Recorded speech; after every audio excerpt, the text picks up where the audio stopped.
going to head off down to the beach. It's been probably almost 2 weeks since I've been down there, so I'm going to make it a regular occurrence.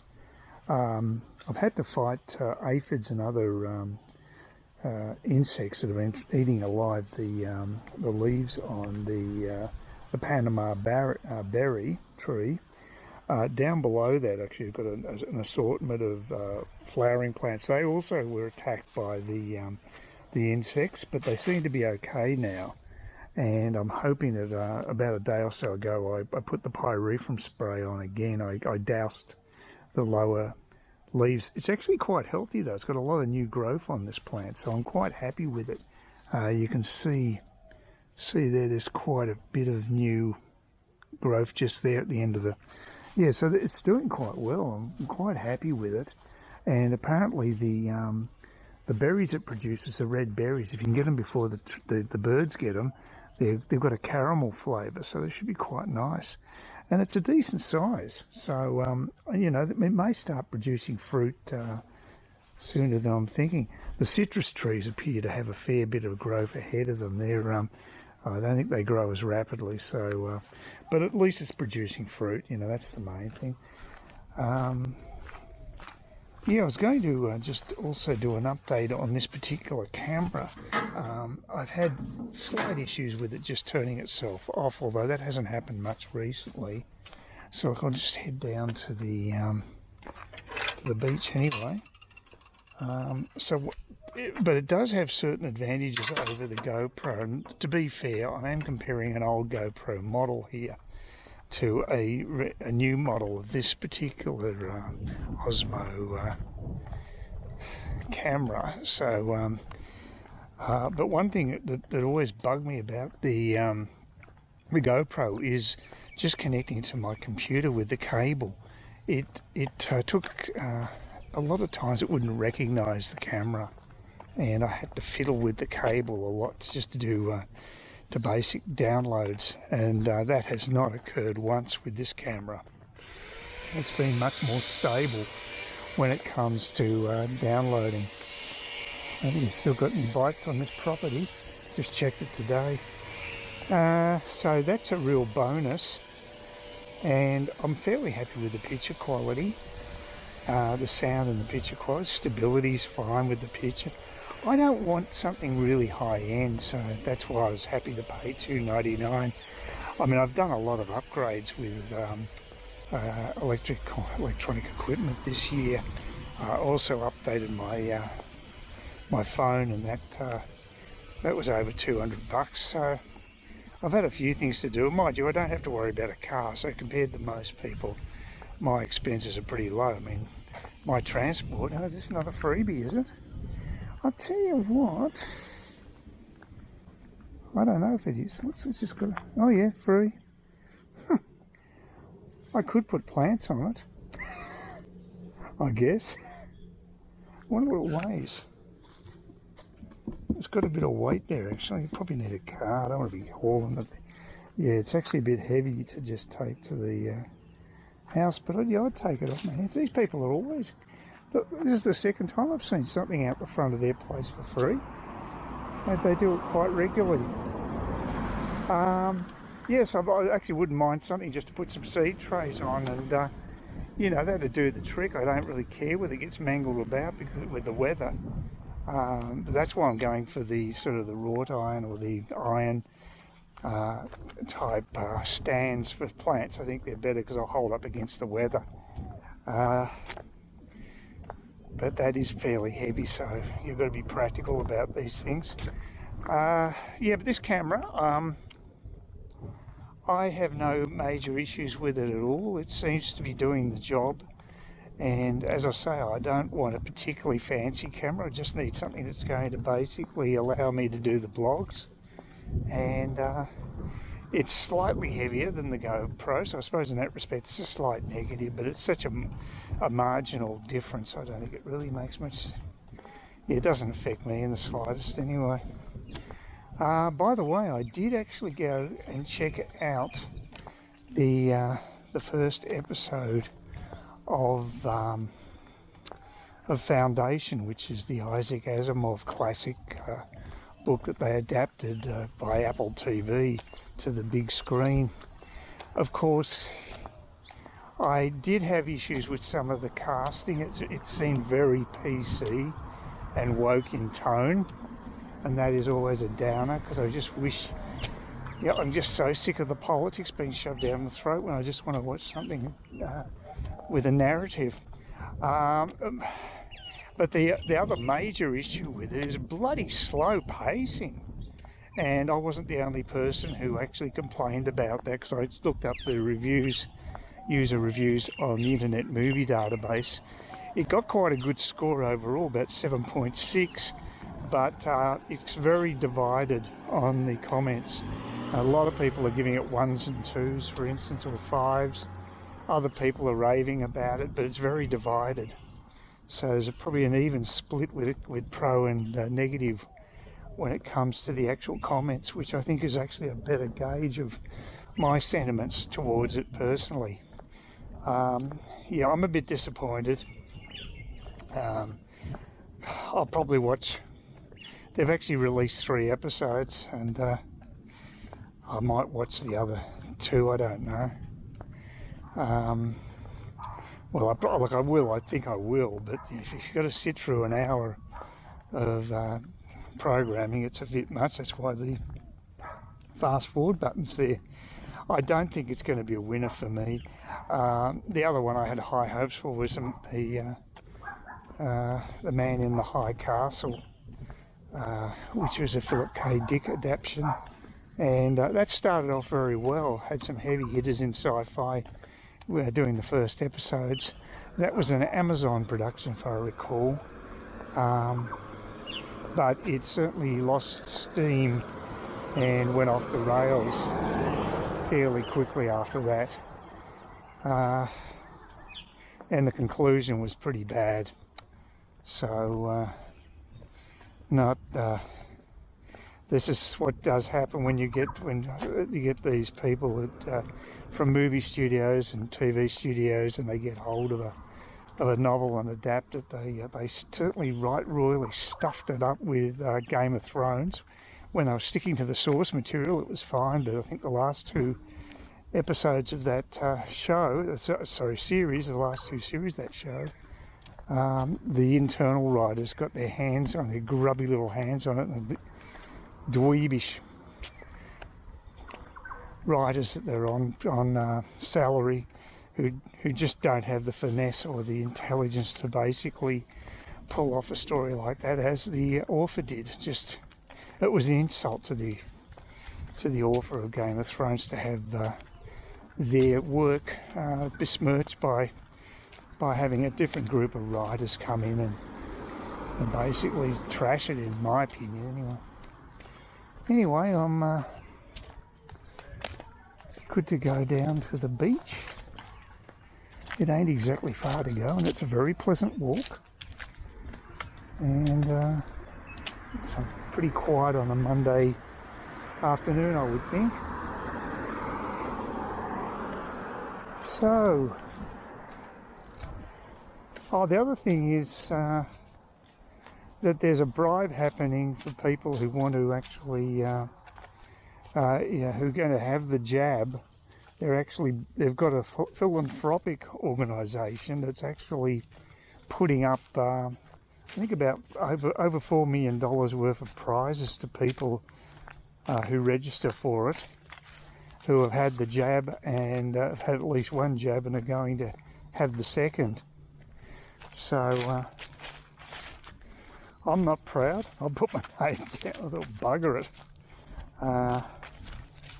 But yes, it's apparently there was a similar scheme in the US on the same lines that you basic, just to get people to get the vaccine. I don't think Stefan from Sanity for Sweden would be overly impressed. He's definitely not a big fan of vaccinations. So he would be, he won't be getting the $1 million, that's for sure. well, he's not an Australian citizen for a start, but yes, he's certainly not one of the people they're targeting, that's for sure. So yeah, I'll why not put my name down? What the hell?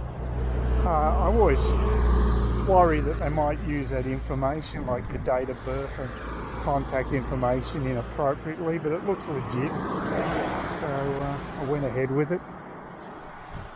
So if you see some major renovations to my house, you'll know what's happened. There's actually a series that I'm going to watch, which is actually about, it's only a 3-part series, and it's about people who have won lottery prizes and have had negative consequences, and not just because they're bad at handling money. It's also, you get people coming out of the woodwork who are trying to fleece you. You've got what were the other? A couple of other things that they mentioned that it became a target anyway. It wasn't actually necessarily their fault, but just unscrupulous people were targeting them, which I guess is to be expected, unfortunately, in this world. But it could be an interesting series anyway. So here we go. Oh, nice and cool. As soon as you walk down, you can feel a little bit more of a breeze. Still got to get my put my G&T in the water bottle. That'll be make it a perfect trip down here. Oh, there's some people on the beach. People there too. There's a few people around. They're just not out in the main road. Oh, a nice breeze here. This could be good for summer, because actually it's been quite warm for the last few days. It's top temperature today of 32 degrees. So, but here you've got a constant breeze coming through. It's like a gigantic fan. Wonderful. Very nice. You got people out there, sort of they're doing their thing, and so people are taking advantage of the beach. Some people, but it's pretty quiet during the week. Got no problem there. So I did actually plant the bush spinach, the one that's a tropical variety of spinach. I planted it in 4 of the larger pots, put 3 seeds in each, and in a week or so's time, hopefully they'll germinate and see how they go. I put a bit of cow manure in with the potting mix that I got from Northside Raw Materials. Still haven't had enough time to really see whether that potting mix is of good quality. It's certainly it's easy for the plants to get their roots through. There's not an issue there, but by adding the cow manure, I guess I'm sort of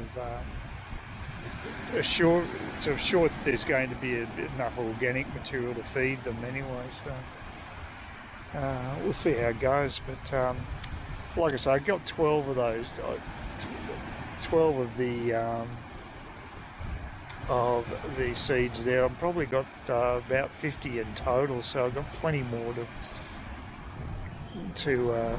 in reserve. So see how that goes. I've got a stack of different types of seeds, so I'll get through all the pots, I'm sure, but I'll run out of the soil before then. So it's just a matter of getting off my ass and getting it done. I've still got a few plants to plant in the garden. The one of the flowering plants that I'd repotted and bought from the nursery that's actually down in Smithfield, Water Gardens Nursery. They that plant it's got a lot of flowers, so I have been feeding it. So it doesn't mind the shade by which things, because I've got it in a shady spot. But it seems to be quite happy there, so that's good. The only really thing that the plant that hasn't done well is the spinach. It's just I probably should have harvested a bit of it. That might have helped the growth. That would have been advisable as well, but one of them's just totally rotted down, and there's some very sick looking plants. I might have overwatered it too. I've changed positions for it, and where the green peppers, the capsicum plants are doing well, I'm putting into that area. It seems to be a good spot for a lot of the plants. They seem to like it there, and that's a semi-shaded spot. So just a bit of experimentation, I guess, with the different soils, and which I did with the new variety of spinach, the tropical variety. I planted 3 of them in the normal potting mix with a bit of cow manure mixed in with the soil. With the other one, I pretty well put them straight in with the cow manure on top, the top layer. And we'll see if that does any better, because that's not pure cow manure anyway. It's a mixture of potting mix and cow manure, so that might work better. We'll see. It's always good to try new things anyway. Oh, it's really very nice here. But even better if I had that G&T going. Now, it could be good for summer. The days are a little bit longer, not that much long. It's not like Melbourne. We don't get very long days. Yeah, daylight saving today, because I was able to access the stock market at 9 o'clock Eastern Standard Time. Well, 9 o'clock our time, I should say, which is 10 o'clock Eastern Standard Time with daylight saving time. Eastern Standard Time was 9 o'clock. I'm just totally confusing you and everybody else. But it was 9 o'clock our time, which is Eastern Standard Time, and 10 o'clock in Melbourne, which is opening time for the market. So I've got to make those adjustments now for another 5 months, I guess. Stretches on until about the end of March. You never know, I might actually, I don't think I'm going to be in Vietnam by that time, but I might get to get to Chiang Mai. They are opening things up in Thailand, and that's probably the best time of the year to go there, because it's up north. It's quite mild, and it's before they do the burn-offs. You've got to, well, it'd have to be probably February, something like that, January, February. But it'd be a good time to get away from here. So if I could swing that, I'd consider that. I'd consider going OS in January if possible, but maybe being overly optimistic, because lots of these timetables that both Thailand and Vietnam come up with have been pushed back because things haven't quite worked out well. Certainly the COVID infections in Saigon have dropped dramatically in the last week. They were over 10,000 about a week ago. Now they're closer to 5,000, so things are definitely on the improve. So, and they're getting 50 million COVID vaccine shots brought into the country. So, yeah, you know, things could turn around. They definitely want the tourists. They know that their manufacturing industry is being hit hard. The growth rate in Vietnam's only going to be about 2%, and by their standards that's terrible, because I think they normally look at around 8% or something prior to COVID. So yeah, definitely an incentive for them to do something about it. Oh, very pleasant here. Please consider subscribing to my channel if you think there's anything there of use to you, or entertainment or whatever. And either do that or give me a thumbs up, or if you're feeling really energetic, do both. That'd be great.